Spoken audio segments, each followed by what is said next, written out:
What up, gorgeous world? It's Rodney, and this is my 1 month review of my 2023 Talaria Sting R MX4. Let's get to it. Now I'm in Atlanta and I ride mine through the city.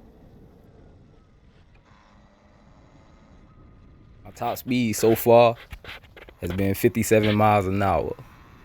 That's according to my speedometer that came with the bike. I haven't did anything to confirm whether or not I'm really going that fast outside of the speedometer that come with it. I'm also getting about 2 hours of ride time. That's full throttle. Like I'm on the yang, I'm mashing. I get about 2 hours of ride time through the city before I'm gonna need another charge. Now, one thing of note, once you hit around 20%, 15% on that battery life, the speed of your bike gonna drop drastically. At this point, you only gonna be able to go about 27 miles an hour.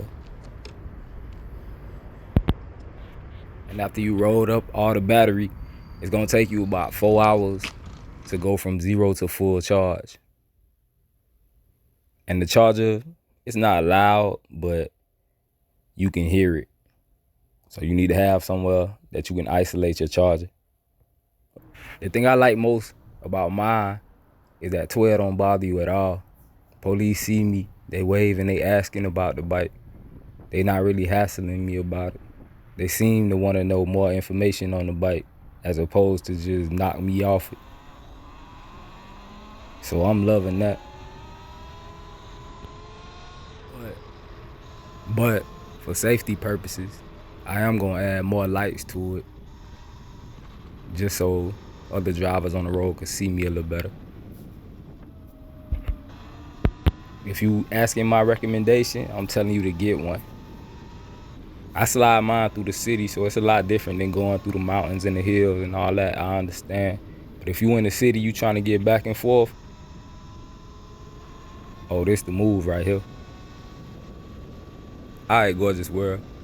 Thank you again for tuning in to my 1 month review of my 2023 Talaria Sting R MX4. Stay tuned.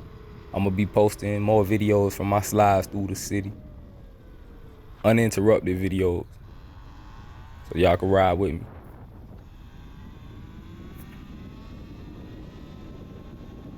And remember, love wins.